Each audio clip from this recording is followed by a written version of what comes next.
Ayan, magandang araw, magandang umaga, good day sa ating lahat. Nag-live ako, saglit lang kasi may pupuntahan ako after this. Konti lang naman, so bago po yan, maraming salamat pala sa mga nanonood, no? Maraming salamat sa mga followers po natin na walang sawa, na sumusubaybay sa ating, of course, sometimes entertainment, sometimes educational na paggamit ng ating social media bilang platform for communication in order for us to see each other. Okay? Ngayong hapon, ngayong araw, ang aking laman ng aking live or commentary is patungkol sa naganap na submission ni presidential aspirant Bongbong Marcos sa call ng mga tao after President Rodrigo Roa Duterte give statement na mayroong presidentiables na gumagamit ng a certain drugs. So, to clarify, itong si Bongbong Marcos nag-submit ng kanyang drug test result. Pero, hindi po maiwasan na mayroon na naman po siyang maibabato. So, bago po yan, nais ko lamang pong hingin, kindly please share our live this afternoon as a sort naman of educational and at the same time, walang bias na pag-commentary. And by the way, I-invite ko po kayo to like and subscribe sa YouTube channel na ginawa ng isa sa ating kaibigan, pero yung YouTube channel ko not for profit purposes. Basta yun lang, lagyan lang ng videos, ganon. So pag-usapan natin yung submission. Kasi 'di ba, matandaan po natin na itong si President Rodrigo Roa Duterte may statement sa harap ng media na kung saan may isang presidentiables na gumagamit ng cocaine. Hindi niya talaga tahasang tinukoy si Bongbong Marcos, pero syempre yung mga followers ni Bongbong Marcos para naka-feel na ang inaalyud talaga doon ay si Bongbong Marcos. So, hindi naman talaga yan maiwasan na magkaroon po ng mga ganong klaseng speculation. But, to clear everything, itong si Bongbong Marcos talagang nag-submit ng kanyang drug testing, no? Siyempre, makita natin, itong si former Senator Ferdinand Bongbong Marcos, tapos ngayon, sinusuportahan po natin, tumatakbo bilang Pangulo sa 2022 elections, ay nagpa-test ng drugs at sa kabutihang palad, naging negatibo. So, inamin mismo ito ni Bongbong Marcos. Meron ding interview sa kay Katunying. Meron ding mga media na kung saan talagang nakipag-usap din si Bongbong Marcos para ipaalam na nagpa-drug test siya sa St. Luke Hospital. Okay. At ang nag-submit ng kanyang drug test result ay ang kanyang representative na kung saan si Attorney Vic Rodriguez, no? So, yon, Chief of Staff of former President or former Senator Ferdinand Marcos. Sinabi niya na nag-submit siya pinadala niya ang kanyang negatibong resulta sa Philippine Drug Enforcement Agency o yung PDEA. Tapos nung Tuesday yon, no? Yung Tuesday na yon yung result ng kanyang drug test. Tapos si Bongbong Marcos voluntarily submit himself sa drug test sa noon hindi pinangilanang ospital, pero lumabas ngayon nasa St. Luke siya. Ang nag-confirm is yung kanyang at nag-submit yung kanyang spokesperson na si Vic Rodriguez sa PDEA. So, si Marcos, tina-challenge niya yung kung baga sina-challenge na din yung lahat ng mga presidentiables, not only presidentiables, but all elect nung nagpapaboto ngayon na magpa-drug test din. Pero si Marcos took the challenge of after President Rodrigo Roa Duterte announced that merong isang presidentiables na kung saan ay gumagamit ng cocaine. no? To assure the Filipino public, to assure the Filipino people, what he did is nag-submit siya ng kanyang sarili sa isang drug testing. Actually, lumabas pa sa mga social sites na nag-submit na nung November 10 pa nagpa-drug test sa marijuana at saka siya shabu, no? So, pero ito lang yung maganda kasi despite of all accusations na hindi naman tahasan na inaakusahan, hindi naman po feel ni Bongbong Marcos na siya yung pinaparinggan ni President Rodrigo Roa Duterte pagkatapos na magsalita. Okay? Pero pagkatapos ng ganyan, hindi pa rin nagdamdam itong si Bongbong Marcos. Mataas pa rin yung respeto niya kay President Rodrigo Roa Duterte. Ang problema kasi, yung naobserbahan ko lang, ang problema, itong mga vloggers. Alam mo, sa totoo lang, may appeal to all vloggers here in the Republic of the Philippines. When you give a commentary, make sure na kalabanin ninyo yung platform of government. Hindi yung kayo mismo ang mag-i-inject sa mind ng mga Pilipino para magkakahiwa-hiwalay ang landas. Dapat hindi ganun eh. Good na kung saan, ano tawag nito? Marami kayong alam, marami kayong mga bulto-bultong mga supporters or ng mga followers, pero dapat gamitin ninyo yung ganyang opportunity sa buhay ninyo na mag-ambag kayo para sa pagkakaisa ng bayan. Kami na mga BBM supporters, I discourage yung mga BBM supporters personally na mang-away ng mga kandidato kasi bawat isang kandidato man yan, maliit, lokal or national man yan na level ang kanyang tinatakbuhan, meron niyang silang mai-offer sa taong bayan. Na sa atin na po yan kung pagbibigyan po natin sila ng pagkakataon na makapag-perform ng maayos at lalong makatulong para umunlad ang bayang Pilipinas. Hindi po natin gatungan, hindi po tayo mangkantsaw, hindi po tayo parang nang aasar. Alam mo, sa totoo lang, kung ako yung mga kandidato na sinusuportahan, ipapatigil ko yung ganong klaseng mga komentary. Ang sama kasi, ang anghang na mga salita, ang babaho na mga salita na lumalabas sa mga bunganga ng mga vloggers na noon nire-respeto natin, natatawa tayo, kumbaga, pero ngayon, parang, Diyos ko, parang ako ang nanonood, hindi ko kaya panoorin yung mga ano nila, yung mga statement nila. Okay, ngayon, ang tanong ko diyan is despite na hindi naman po nagsama, hindi naman nagdamdam si Bongbong Marcos sa sinabi ni President Duterte kasi naniniwala siya na ina-assure niya na isa sa anong sabi niya dito, sabi niya, I really don't feel that I am one being alluded to. In spite of that, I believe it is my inherent duty as an inspiring or aspiring public officials to assure my fellow Filipino that I am against illegal drugs. So take note po yan, Filipino people, whether you are Bongbong Marcos loyalist, or Marcos loyalist or whatsoever dyan na mga loyalist na yan, against ka man sa kanila, ito na lang titingnan ninyo na statement. Sabi niya, I really don't feel that I am the one being alluded to. Hindi siya naniniwala na siya yung pinaparinggan ni President Rodrigo Roa Duterte na isang presidentiables na gumagamit ng drugs. Okay, I believe it is my inherent duty as an aspiring, public officials to assure my fellow Filipino that I am against illegal drugs. Logic, tatakbo ka sa mataas na pangulo. Paano po yan siya makakapag gamit ng droga? Diyos ko Lord, parang ano naman talaga. O pagpalagay natin, sabi ko nga sa mga previous commentary ko, kung gumamit man yan, hindi naman yan ngayon. Tama? Ganun, at saka matagal ng issue na yan. Okay, ngayon, tapos na. Ang mama nagpa-drug test na. Ang challenge ngayon is ganito.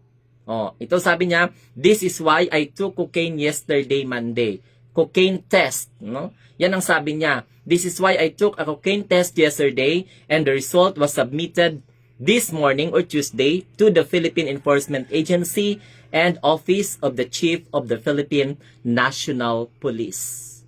Sinabi pa ni BBM na yung unit team nila ni Inday Sara, yung BBM Sara unit team, remain vigilant and watchdog against illegal drugs. So yon ang sinasabi niya.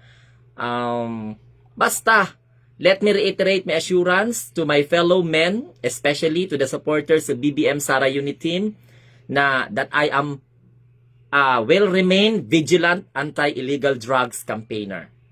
So yun ang sabi niya doon sa isa niyang interview na lumabas sa isang payagan. So, Malacanang on Tuesday maintained the drug test for those running for public office next year are voluntary. O, voluntary na. So ano pa ba ang issue ang ibibigay natin? What kind of issues pa ang nating ipatumba sa isang kandidato? O, natatawa nga ako kasi alam mo kung bakit. Tinanggap ng Commission on Election ang mga petitions to qualify or to disqualify or cancel the certificate of candidacy, then humingi ng ano tawag nito ng extension. Yung mga petitioners ayaw nila na bigyan ng extension. 'Di ba? Ayaw nila. So, file kayo ng sangkatutak na mga complaints tapos hindi niyo pa sasagutin yung tao. Parang mali naman ata 'yun. Okay, ganito pa. Despite of that negative result against Bongbong Marcos, people, groups, progressive groups or against Bongbong Marcos and Marcos family still doesn't believe the result. Why? They are now trying to question the credibility of the negative result. Ngayon, sinabi, dinisclose na nagpa-drug test si Bongbong Marcos sa St. Luke Hospital. Ngayon, marami pa rin nagka-question, bakit daw hindi idaan sa public, bakit hindi idaan sa government offices, bakit hindi daw ganito. Bakit yung mga iba pala dyan na mga kandidato noon na tulad nila Ping Lacson, din public ba yan yung kanilang yung kanilang drug testing, tapos sabihin na binayaran na naman, may issue na naman na binayaran ang St. Luke. Tama yan tama si Thinking Pinoy na napanood ko yung live ni Thinking Pinoy. Tama yun, na darating ang araw sisihin nila yung St. Luke, sabihin nila na bayaran. Natatawa nga ako doon sa argument ni Thinking Pinoy na wala naman talagang libre na drug test. So kaya nila private. Hindi sila nagpa-government, but the Philippine National Police let the Philippine National Police, the Philippine Drug Enforcement Agency verify really the reliability or the reliable negative result of Bongbong Marcos when it comes to drug testing. Ano pang pag-awayan natin? Ano pa ba yung ibabanat-banat natin? Nasasayangan ako sa talino ng ibang mga vloggers actually. Kung ako lang alam ko we are not the same thinking. Alam ko yung may appeal to the bloggers here in the Philippines. Huwag nating sakyan ang issue na kung saan parang ipinipilit natin that we are really 100% supporters of our candidates. Hindi. Kapag nagbablog tayo, dapat isipin natin yung Filipino ang mananalo. Hindi yung kung Bongbong Marcos, Duterte, o kung Dilawan or Pink Lawan. Hindi ganun dapat ang konsepto ng mga vlogger. Tulad kami, look at myself. I am a blogger, but I never doing this, no? Just for the sake of money. Kasi hindi man ako nakakuha ng sweldo sa YouTube, hindi man ako nakakuha ng sweldo sa Google. I am doing this because I do believe that this is part of my social responsibility. Not to really educate, but to enlighten the mind. Who am I to educate the mind of the Filipino who are already educated? Who am I to give knowledge to the Filipino people who are already knowledgeable of what is good and what is right? My appeal to the bloggers, to my fellow blogger is that make your talent, your wisdom, use that for the benefits of the Filipino people, not for the benefits of your content, not for the benefits of your channel. Kasi I don't believe your credibility as a blogger if you accept money, may sahod ka. Kasi wala kayong pakialam kung masama na yung i-comment sa inyo or hindi i-comment sa inyo. So as long as na marami kayong views, marami kayong mga nahahakot na mga viewers, na mga followers, hindi dapat ganon. Okay, now, tapos na tayo sa issue. Kaya nyo pa rin maniwala. Then you are now trying to question the reliability, the reliability, the validity of the result. Whether true ba kaya, baka mamaya lalabas naman ang issue na bayaran ng St. Luke. Tama yung kung sinabi ni Thinking Pinoy, and I admire of it. Pag nagkasakit kayo, tapos ma-identify na hindi kayo tanggapin sa St. Luke, hindi na babayaran yung ganun. So, pangit yun. So, dapat ibahin natin. Ano pa bang issue? Alam mo, natatawa pa talaga ako sa may nakita pa ako sa social media. They are now trying to question whether Bongbong Marcos is real Marcos. Isa pa naman yan sa ipupukol nila na hindi tunay na anak ni Imelda or ni Bongbong Marcos, ni Ferdinand Edralin Marcos, si Bongbong. Kasi anak siya sa ibang babae. Yan na naman. Kailangan magpa-submit ng DNA test result. Oo, kasi kinaklaim ng isang Marcos na tumakbo sa pagkapangulo na hindi nga nakikita ang pangalan niya sa survey. Yan ang tunay na nuisance candidate. Nagigets nyo? Other people might tend to question whether Bongbong Marcos is a real Marcos or not. Yan na naman ang issue. Tapos na sa drug test. Kasi nagpa-drug test na, ano pa ba? Hintayin na lang natin yung iba mga psychological test. Baka mamaya i-ano na naman. Lahat na lang ng test. Psychological test, pwede nyo ring i-ano yan. Okay, emotional test. Lahat ng testing, i-ano nyo na yan. Baguhin nyo ang saligang batas. Lahat ng mga tatakbo sa public officials dadaan sa drug testing. Comelec. May mga manonood dyan ng mga Commission on Elections Commissioner. May pwede i-amend ninyo yung batas, magawa kayo ng amendments sa Commission on Election ruling with regards to elections na lahat ng mga kakandidato mula sa mababa hanggang sa mataas na posisyon sa gobyerno, mag-undergone siya ng drug testing. Sige daw. Titingnan natin. Okay? Now, ano pang issue ang ipupukol ninyo kaya tapos naman siya nagpa-drug test? Hindi. Kasi, hindi siya nagpa-drug test sa gobyerno. Hayaan natin yung Philippine Drug Enforcement Agency, yung Philippine National Police, yung NBI to verify whether reliable ba yun ang resulta ng kanyang drug testing. Tama? Kayo naman talaga, oo. Wag na. Alam mo, sa totoo lang, nadismaya ako sa ibang mga vlogger. Hindi man ako kasing galing, hindi man ako kasing talino ng mga vlogger na nagdi-discuss when it comes to political strategies, when it comes to political platform, when it comes to political principles. But I feel dismayed. Why? Kasi nga, nasasayangan ako sa mga wisdom nila. Nasasayangan ako sa wisdom, nasasayangan ako sa talino, nasasayangan ako sa kakayahan nila, na himay-himayin yung mga issue na maaaring makapagdulot ng kaliwanagan sa kanilang kapwa Filipino. Hindi ko maintindihan kung bakit naging ganun ang kanilang loyalty. Ako, loyal ako kay Bongbong Marcos, loyal ako noon kay President Duterte, pero hindi ko inaaway yung mga kalaban sa politika. That was way back 2016. Pero ngayon nakikita ko yung mga vlogger kasi labanan na ng mga vlogger. Kasi itong mga mainstream media, hindi naman kino-cover ng patas yung mga platform ng iba't ibang mga presidentiables, vice presidentiables. Kaya nung nagiging dahilan, parang labanan ito ng mga awa, ng katalinuhan ng mga vlogger. That's why may appeal to all vloggers in the Republic of the Philippines. Make sure that when you do commentary, hindi kayo nang aasar, hindi kayo nang bubuli, hindi kayo, kasi ang tao kasi nagbubunyi, magmura, tapos magbubuli yung kanilang mga vloggers, nagbubunyi sila. Then try to open our hearts. Is that what particular speaker we wanted to listen? What particular knowledge, what particular wisdom are we going to acquire when we are always idolize bloggers who instead of uniting Filipino people, nalagay palalo sa paghiwa-hiwalay or hidwaan ng anti at saka ng pro, na dapat there is no already prejudices and discrimination at this point of time.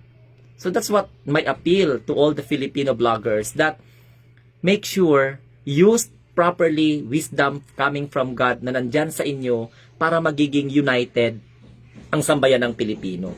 Kasi hindi naman ito talaga labanan ng siraan, labanan ng O ngayon, hindi, kung halimbawa nagpa-drug test na yung isa, tapos ngayon ayaw nyo pa rin maniwala, ano pang gustuhin ninyo?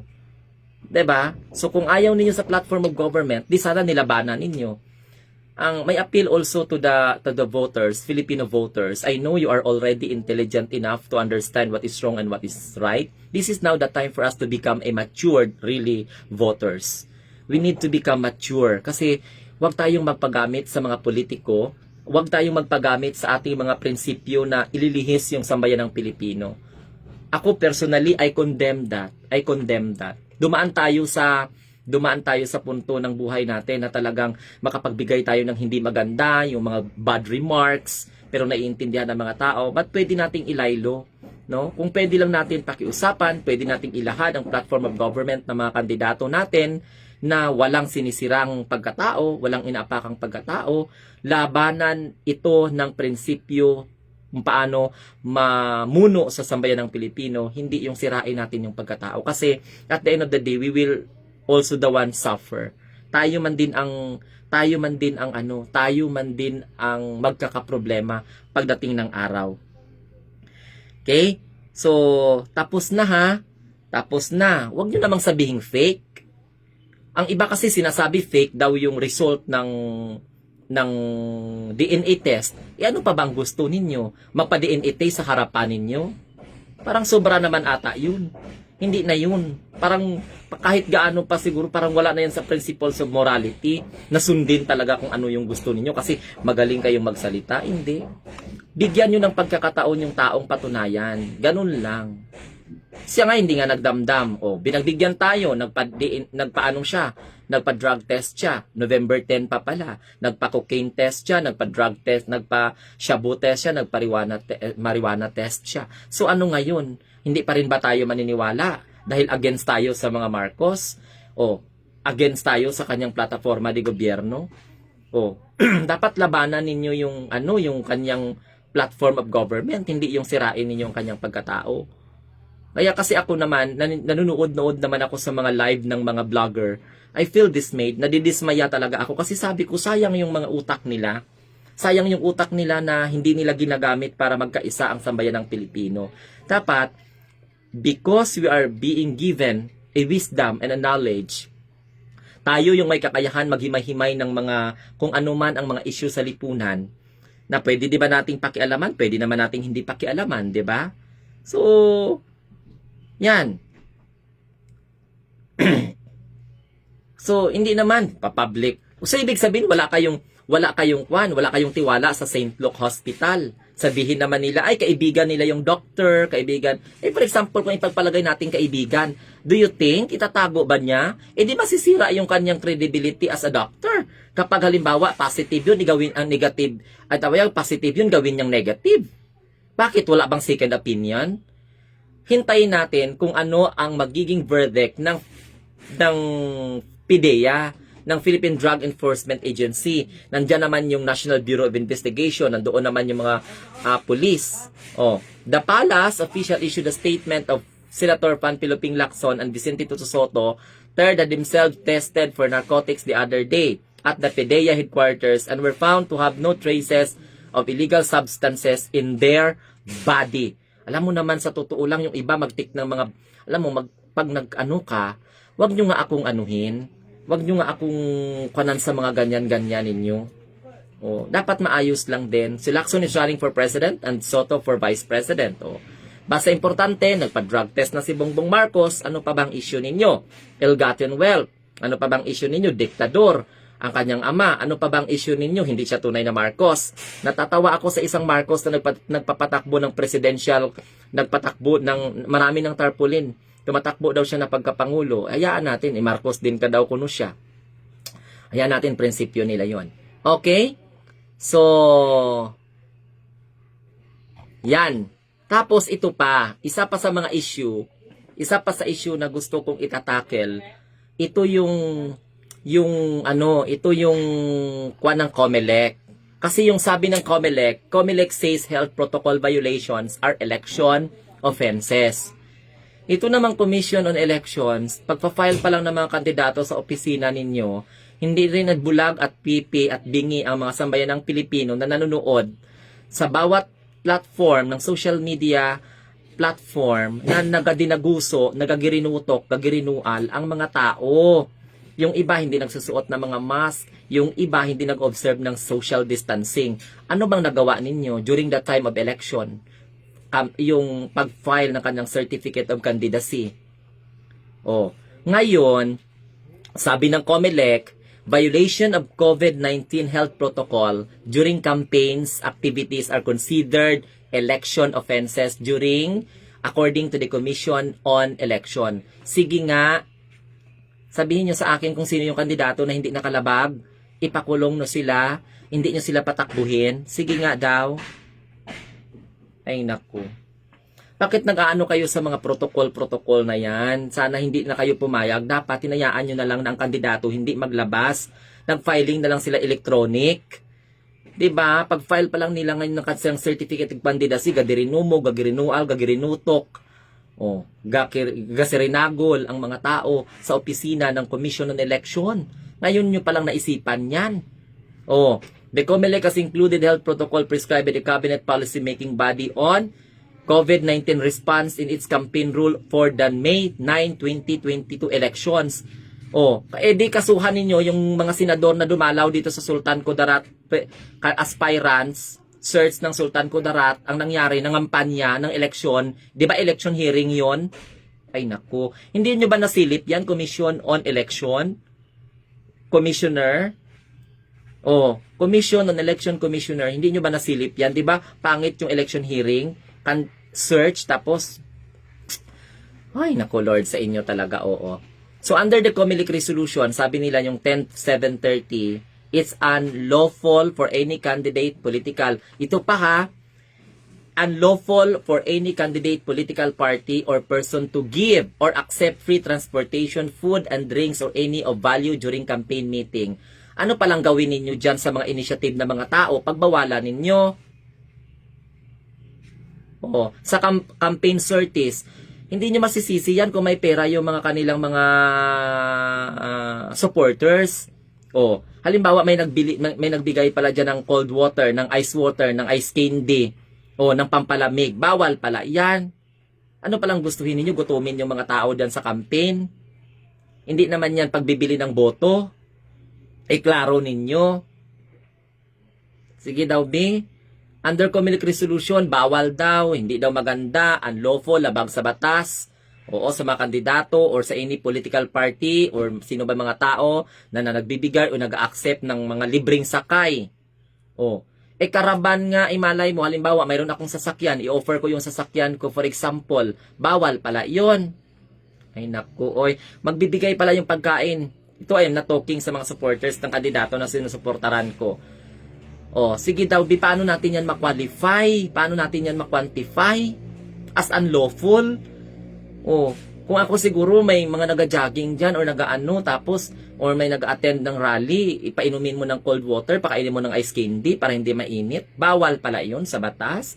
How are you sure na kaya nyo masawata yung mga ganun? Di wag nyo na lang payagan yung mga tao na magkampanya. Para kung ganun, mayroong reason talaga na hindi maglabas. Hindi maglabas. Did you get the point? If siya likewise, sabi nila, unlawful for any candidate party or any person act in a manner that violates to minimum health and safety protocol and other applicable guidelines prescribed by the COMELEC and Interagency Task Force for the Management of Emerging Infection Diseases. The full body said, di wag nyo nang payagang lumabas sa mga kandidato para walang ang mga tao na pupuntahan. Kaya lang, kahit wala ang kandidato sa presensya nila, yung talagang spirit of nationalism, yung spirit of voluntarism, yung talagang yung affection nila sa kandidato na sinusuportahan nila, dahil yan po ang pinaniniwalaan nila na makakatulong para maihahon sa kahirapan ang kanilang pamumuhay, hindi nyo talaga pwedeng mapipigilan yan. Now, ngayon, good kung ganyan ang naisip ninyo, so sampulan ninyo. Sampulan ninyo. Lahat kaya ng presidentiables lumabag. Oh, 'di ba? Para lang na masabi na mayroon kayong ginagawa. Lahat kaya ng mga presidentiables, vice presidentiables, nagkakaroon ng sorties. All of them violates the sinasabi ninyong health protocol standard. Anong gagawin ninyo ngayon dyan? I-disqualified ang lahat? Hindi wala nang tatakbo. Maniwala ako, itry no daw. Ipa-disqualified ninyo. Hindi nyo pwedeng patakbuhin. Hindi nyo payagang mangampanya. Lagyan ninyo ng pangil ang batas na kung anong man, hindi yung sa loob lang ng resolusyon. O 'di ba? Hindi lang sa resolusyon ninyo ilalagay para maniwala ang taong bayan sa inyo.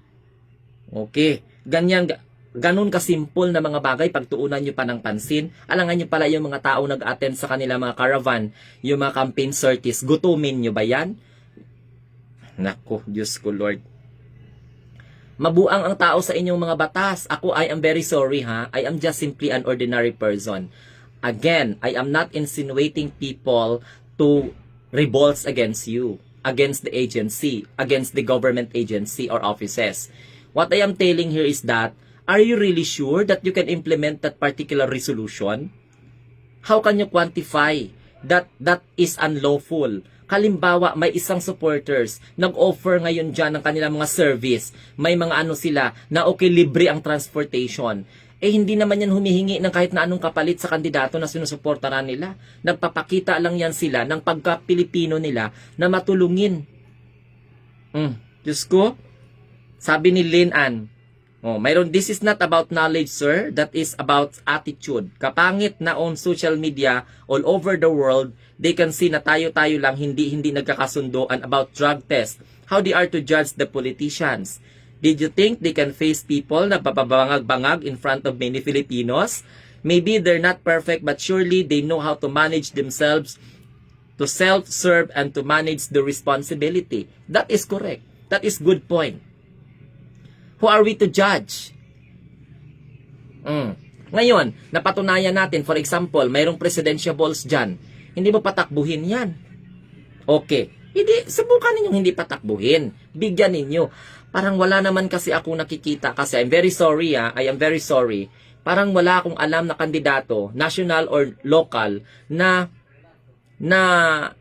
Diyos ko, si Senator Laila de Lima, na involved sa drugs. I do believe that she is innocent until proven guilty kasi until now nilalaban pa rin nila yung kanilang kaso sa korte na despite na nakakulong siya. Bakit ninyo pinayagang tumakbo? Drug-related cases ang kanyang kaso. That's the reason why na nakakulong siya ngayon. Sige daw, B. Si Ruben Padilla. Di ba? Si Manny Pacquiao. Umami na nga. So ano ngayon ang gagawin ninyo? Hindi pa nga napadrug test, umami na nga nakagamit ng drug. So ano ngayon ang gawin ninyo? Kasi umami na nga eh. That's what I want. That's what I want to know. Umami na nga yung mga tao, then bakit until now pinapayagan nyo pa rin tumakbo? So kung halimbawa payagan yung tumakbo, yung nakakulong na ang kaso, inosente man yan siya or hindi, kaya lang nakasuhan siya ng drugs, related sa drugs, bakit nyo pa pinatakbo? Why you did not cancel the certificate of candidacy? Bakit kailangan nyo pang, may gulay sa inyo, Ngayon, yung sinasabi ninyo na it is unlawful according to the COMELEC resolutions, unlawful for any candidate, political party, or person to give or accept free transportation. Bakit hindi nyo sinawata yung iba yung may-ari ng ganyan? Ako lang, for example, ako yung kandidato, yung suportahan ko. Pipigilan ko ba yan? Inangangailangan ako ng boto? Nangailangan ako ng suporta ng tao? And that is what we call voluntarily act. Ayun naman talaga, oo. Pwede ba mga commissioner, dapat pagtuunan nyo ng pansin, kung may mga election protest, yun, wag ninyong pabagalin ang desisyon para hindi manggalaiti ang taong bayan sa inyo. Yun ang pinaka-importante. Oh, sabi ni Rana Lydia, may isa ka vlogger, nang aasar talaga siya. Bakit di na lang tayo magtulungan upang magkaisa tayo mga Filipino? So bakit mahirap ba gawin ang magpakumbaba at hayaan na lang? Okay, hayaan na lang ang iba ang kanilang opinion. So sayang ang talino na binigay ni Bathala sa atin. Correct. Sayang talaga. Huwag tayong mang-asar, huwag tayong, ay Ginoo ko. Yung isa magpasayaw-sayaw pa, mag-ano-ano pa. Parang, oo nga, wala nga tayo na ambag sa lipunan. Kasi hindi man tayo politicians, hindi man tayo mayaman, hindi man tayo pera, hindi man tayo ganito, lahat-lahat, hindi man tayong takbuhan. Ito lang nga yung atin, Filipino tayo. Part, na may dugong maharlika. Tapos tayo pang mag-away-away. Patalinuhan dahil magaling magkomentary. My God. Hindi ako believe sa mga ganyang klase. Kapag halimbawa magkita kami personal, sasabihin ko, okay ka lang boss? Okay ka lang? Magkano bang binigay sa inyo dyan? Bakit ganun ka? Sabihin naman ng iba, wala kami, hindi kami binayaran. Oo, ano lang pala, para for views purposes. Ihiliray ang lahat ng mga vloggers. Ako lang ata yung vloggers na walang kita sa YouTube. Pero kahit papano pinapanood ng mga tao because I'm talking coming from the space of honesty and coming from my heart. Because I really wanted to help Filipino people. Even though I am not really perfect, but I want to help Filipino people to realize what is really good and what is bad. I wanted for them to become more enlightened because I know they are old compared than me. They are knowledgeable. Okay? They have a lot of wisdom compared from me. Ganun yung atin. Tayo magiging reason. Sus, Ginoo. Yan bang ipapamana natin kung may mga anak tayo, for example, nakikita nila, ay, yung tatay niya, nagsasalita, tapos ganun-ganun ang mga sinasabi. Hindi maganda. Okay. Huwag naman. So, hintayin na lang. Hintayin na lang natin sa mga negative dyan. Mapa Bongbong Marcos ka man, hindi Bongbong Marcos, mapa Esko, mapa Lenny, mapa Lacson, mapa Pacquiao ka man, o kung sino man, labanan natin ng mahinahon. Diba? Tulungan natin ang ating kandidato na i-discuss ang kanilang platform of government na hindi sinasagasaan kung ano ang pagkatao ng kalaban ng kandidato na sinusuportahan po natin. That's what I want. And that's what my appeal to the Filipino bloggers. Okay? I know you are already rich. You have a lot of money already. You have a lot of influence. Diba? You have a lot of honor because some of you interviewed a lot of highly professionals, highly public officials. But it doesn't mean na basta-basta lang kayo sira ng pagkatao ng mga taong hindi ninyo gusto. Okay? So, yun. Yun lang yung mga yan yung mga commentaries natin na na talagang siguro pagpakinggan makakatulong, pag hindi edi wala tayo. Then I want you to I want you to understand na after elections, balik na naman tayo sa ating normal na mga buhay. Okay? Sa loob ng 6 na taon, magmumuni-muni na naman tayo kung sino na naman yung karapat-dapat na leader because in a public service, there's no permanent. There's no forever in public service. Public officials, they just come and go. Okay? At darating yung panahon na yung kinakasuklaman po natin ay mayroon tayong ibibigay na suporta. Ganun yun. Hindi tayo magiging structured. 'Di ba? Wag tayong paggamit sa prinsipyo na kung ano yung akin talaga. Hindi ganoon. Kailangan tulungan natin yung kapwa natin Filipino because there are a lot of what we call this percentage na they are not in a deciding mode. So mga undecided pa yan sila. So kung mga undecided pa yan sila, so tulungan natin na makapag-decide sila in a nice way. Correct, no? Sabi dito, tama po Sir Glenn. So, kailangan maging fair lang po sa lahat ng tumatakbo at suportahan po ang karapat-dapat na maging mamuno ng ating bansa. You know what? I am Bongbong Marcos, but I admire also Manny Pacquiao. Why? Ang isa sa mga hindi nila gusto kay Manny, namimigay daw si Manny ng pera. Pati ba naman yan? May pera siya eh. Tama? So ano ngayon kung mamigay? So bawal pala yun. Kaya nga tama yung challenge ni Manny Pacquiao. Na sabi ni Manny Pacquiao, di wala kayong pakialam kung ubusin ko man yung aking pera. Ang importante nakatulong ako sa taong bayan. Nasa tao na yan kung maramdaman nila na binibili nila yung boto or hindi. But you know what? I am avid followers of Bongbong Marcos, but hindi ko dinidispute yung pamimigay ni Manny Pacquiao ng pera. Why? Kung tumatanggap man ang tao ng 1,000 piso kay Manny Pacquiao, so what? Anong problema doon? Masisisi mo ba ang sambayan ng Pilipinong naghihirap na hindi makakita ng 1,000 pesos sa isang araw, tanggapin nila yung offer ng isang kandidato? Tapos ngayon, ida-judge niyo yung tao na binibili na yung boto? Hindi naman. So ngayon, anong problema niyo ngayon kung mamigay si Manny Pacquiao ng pera? Tama? Okay, isang punto yan ng hindi bias. Ngayon, ako ayaw ko din si Leni Robredo. Ayaw ko si Leni Robredo, pero hindi mo masisisi yung tao kapag kumakain ng pink na lugaw. Depende man yan. Pwede mo namang i-pink yung lugaw. Pwede mo namang gawing yellow yung lugaw. Pwede mo namang gawing pula yung lugaw. Pwede mo namang itim. Pwede mo namang gawing itim ang lugaw. So anong masama ngayon dun? Yan lang nakayanan nila para ipakita nila sa taong bayan na ang pinakasimple nila na the best na political strategy. So for me, walang mali dun. Hayaan na lang natin. Correct? Kung si Isko Moreno, for example, kung mga nag-likes doon sa survey ng Manila Bulletin, for example, puro mga Indiano, puro mga Afganistano, or kung mga Koreano, so what? Hayaan na lang natin. Anyway, diskarte nila yun para at least matahimik ang eleksyon.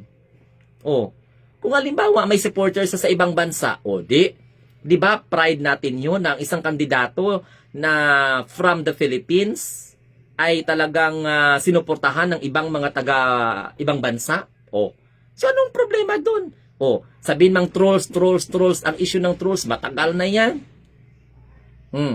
Ganon dapat tayo mag-commentary.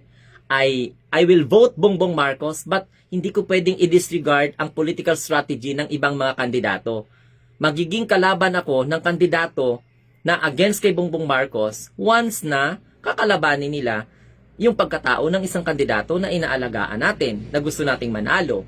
Kung hindi lang naman pinapakialaman, so what? Ngayon, kung pinapakialaman, kami mga BBM supporters, hindi kami nagbabackfight. Yung amin dito, yung akin personally, pinapaliwanag lang sa tao na dapat ganito yung gagawin natin. Hindi ako nag-go against doon sa style ni Manny Pacquiao na magbibigay ng pera. May pera siya Hindi naman lahat ng tao na binibigyan mabibili yung boto, di ba? Masisisi mo ba? That is why, tama yung sinabi ni Manny Pacquiao, I challenge all the presidential candidates to give also money to the Filipino people. Ang masama doon, kung mamigay si Manny Pacquiao ng pera, tapos nakawin niya sa kaban ng bayan, yun ang masama. Sariling pera niya yun Ano ang atin doon? Di ba matuwa pa nga tayo kahit na hindi natin siya gusto na pangulo, for example, di ba dapat matuwa pa rin tayo kasi nga marami siyang napapasayang mga Pilipino, maraming nalagyan ng pagkain ng pagkainan kahit sa halaga ng na 1,000 pesos or 500 pesos. So ano ang masama doon? Walang masama doon. Malalaman lang ang resulta sa halalan, pagkatapos ng halalan, sa bilangan. Yun. Sabi ko nga sa commentary ko before, wala akong pakialam kung matalo si Bongbong Marcos, pero sa tama lang na paraan. Hindi lang sa dayaan. Kasi will of the people yung mananaig. 'Di ba? Kaya nga yung mga government agency na sila po dapat yung talagang mga laga na magiging malinis, maging maayos ang eleksyon. Yan yung patunayan nyo yan yung serbisyuhan nyo sa amin ng mga Pilipino. Kasi nagbabayad kami ng tax, nagbabayad kami ng buwis sa bawat bilihin dito sa bansa para ayusin yung trabaho ninyo. Gets? Okay? So yun yung issue dito. Wala tayo papabor-pabor. Sayaan natin yung mga ganyan-ganyan na mga bagay. Ang importante, I'm hoping, no? Sabi ng isa dito, I'm hoping na sana ang ibigay na bagong pangulo natin sa Pilipinas ay yung di nagmumura sa harap ng media at television. Oh. Paano? Binigay sa atin noong 2016, nagmumura, so tiisin natin hanggang matapos ang kaniyang kandidatura. Kung ayaw natin kay President Duterte, hayaan nating matapos ang kaniyang termino. Oh. Wala tayong magawa, niluklok natin, binoto natin eh. Noon pa man nagmumura na yan siya bago nanalo si President Duterte, nagmumura din si President Duterte. Kaya lang syempre nagustuhan ng mga Pilipino o ngayon maraming nadismaya, intindihin natin kung ano yung pakiramdam ng mga dismaya at yung mga pakiramdam ng mga until now sumusuporta. See? Okay. So hindi tayo mangnira. Oh, yun na ha. Yun na. So, paano yan? Lumabas na yung one.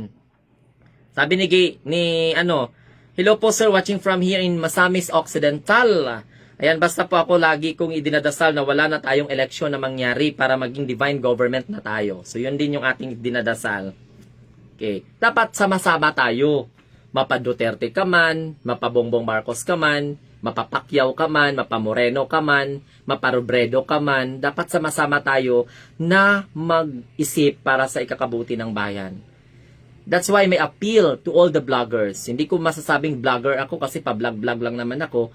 Hindi naman ako circle sa samahan ng mga bloggers na mga magagaling mag-analyze. But tayo naman kasi may social media, bakit din natin gamitin na pwede ba? Tigilan na yung parang nang-aasar tayo. Hindi kasi maganda, totoo. Wala tayong tinatawag na kahit gaano pa tayo katama, nagiging masama yan sa mata ng mga bata. Kahit gaano pa ka-perfect yung ating argument, kahit gaano pa ka-perfect yung ating saloobin, kapag idaan natin sa parang nang-aasar tayo, o parang akala natin talaga magaling na tayo, hindi ganun. Nanonood lang yung mga tao, but at the end of the day, makakuha kayo ng mga followers, pagkatapos nanood lang sa inyo dahil magaling kayo magsalita, yun pala ang content, hindi maganda. Yung mga lumalabas sa mga bunganga, dapat public speaker, tayo kasi mga vlogger, for example, we public speakers have a responsibility to deliver message of understanding to each and everyone. Remember that when we communicate through social media, intrapersonal or interpersonal communication, make sure that our main goal is to let our audience understand. That is our responsibility. Now, when your audience says, understand of what are the points that you are talking to, that's what we call proper communication. And then, when you discuss a certain issues in social media, or in any other communication platform, make sure to adhere the principles of morality. I must admit that nagmumura din ako kapag nag-live ako, but I really wanted to discipline my viewers because my responsibility is to deliver a message of understanding and enlightenment and inspiration to each and everyone in a form of what we call this, like this. If you don't like my message, you have an opportunity to not subscribe, to unfollow, or block me. That's what I'm always reminding my viewers. Now ngayon, sa kasagsagan ng election, God gave us a lot of understanding, wisdom for us to use, not to divide this country, but to unify. Remember, unity can be achieved because of diversity. When you really understand the true meaning of diversity, you will achieve the real unity in this country. Whether you are pro Duterte, whether you are pro Marcos, or whether pro Robredo, or whatsoever, Pacquiao, Moreno, o Lacson, then gawin natin yung nakakabuti. Hindi na magyaw-yaw ta sa social media na para paniwalaan tayo dahil sumusuporta tayo sa kandidato, sirain natin ito, gamitin natin yung kagalingan natin na pagsalita. Mali yun. Ako ayaw ko yung ganun. Kaya tingnan nyo sa mga Marcos vloggers, Okay? Hindi sila na hindi sila lang nalalait ng kung ano-ano diyan. Kasi ang opinion kasi natin iba-iba. Maaaring yung opinion namin tama, pero para sa inyo mali. Okay? Hello Ate Angel, kauwi lang naman ng anak ko. Okay, Ate Angel, regards kay Jessica. Ayan. So ganun yun. Ganun yung pinaka-importante. Para nang sa ganun, tayo sa social media, maalala tayo ng mga tao na isa tayo sa nakakapulutan ng aral. Isa tayo sa mga nagbigay ng magandang aral. Yung alaala ng magandang paliwanagan. Tapos, para nang sa ganun, ay ma-achieve yung totoong pagkakaunawaan. Hindi natin gamitin ang social media para pag-awayin ang ating kapwa Pilipino. Gamitin natin yung ating boses na may konsensya para ang sambayanang Pilipino ay magkaroon ng tunay na pagkakaisa sa gitna ng pagkakaiba-iba. That's the reason why that, again, my appeal to my fellow bloggers who are using social media as a platform of communication, make or use our talent, our wisdom, our knowledge to unify this country. After elections, wala na yan. Wala nang kung ano man, wala nang Marcos, wala nang kung ano man Duterte, whatsoever. Kung di, maalala na mayroon tayong tamang leader at mayroon tayong maayos na pamunuan sa lipunan o sa sambayanang na ating ginagalawan. Ganun ang pinaka-importante doon. Nakapag-aral naman tayo, tinuruan naman tayo ng magandang asal. Kaya sa lahat ng mga viewers ko dyan, hindi man kayo magkakasundo sa kung sino man yung kandidato, o hindi lang sa kandidato, kung ano man ang prinsipyo ninyo sa bawat buhay, unawain natin. Kami nagsasalita lang, ako nagsasalita lang because naniniwala ako na meron din tayong matatouch na mga pag-iisip, na mga mind. Okay? So, yun lang muna, kasi meron pa akong pupuntahan. Yun lang muna, meron akong bilihin. So, you can subscribe to my YouTube channel. Andyan yung YouTube channel ko, yung Glenn Ilorico, dyan sa aking Facebook. Kasi after this, hindi nyo ito makikita. Okay? Hindi nyo ito makikita because itatransfer ko ito siya sa aking YouTube channel. So, makikita nyo lang yan sa YouTube channel again. Kasi, hindi for profit purposes, kundi itatouch natin sa YouTube. Yan. So, maraming salamat kasi ginawan tayo ng YouTube channel ng isa natin sa kaibigan. So, okay lang, wala mang problema. So, binigay niya sa atin yung password, binigay niya sa atin yung kung papaano. Yan. So, paano yan? Goodbye and usap-usap tayo mamaya. So, wag na tayo mag-alboruto kasi nagpa-drug test naman si Bongbong Marcos. Negative naman yung result niya. Kung hindi kayo naniniwala, then let the government agency. Malay mo, kung halimbawa, may anomalya man yan, alangan naman hindi naman siguro ilagay ng St. Luke sa kahihiyan ang kanilang pangalan. Hindi na ayaw natin kay Marcos, awayin ninyo si Marcos, sabihan ninyo mga fake news, hindi maganda. Pangit yun. Hayaan na lang natin, nagsubmit naman siya nagsubmit naman siya ng kanyang drug test result sa Philippine National Police, sa NBI, at saka sa PDEA. So what's wrong with that? Kung naniniwala kayo na fake yun, di patunayan ninyo kung ano yung hindi fake. Now, when you try to question the legality or the reliability of the result, then why not go to St. Luke?